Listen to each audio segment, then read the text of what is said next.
ይቅርታ ነይ። አቤት። ለምንድን ነው ሁሉ ጊዜ ተደብቀሽ የምትከታተኝ? እኔ አልተከታተልኩም። እኔ እንድትዋሽኝ አልፈልግም። እውነቱን ንገሪኝ። ኧረ እኔ አልዋሸሁክም። መቼ ተይ ነው? ቆይ እኔ ምን አድርጌሽ ነው ፈሪ? አንተን አይደለም የምፈራው፣ ወድጄ መጎዳት ያስፈራኛል። እኔ ግን ወድጄሻለሁ። እባክህ አትንገረኝ። ለምን? አንተ ከነገርከኝ እኔ ፍቅሬን መደበቅ አልችልም። አልጎዳሽም። ይበልጥ ግን እውነቱን ካልነገርሽኝ ነው የምትጎጂው።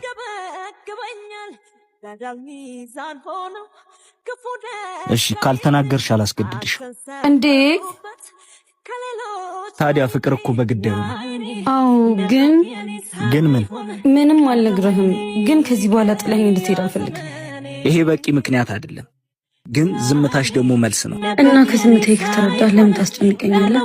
አልነገርኩም ማለት እኮ አልወድህም ማለት አይደለም።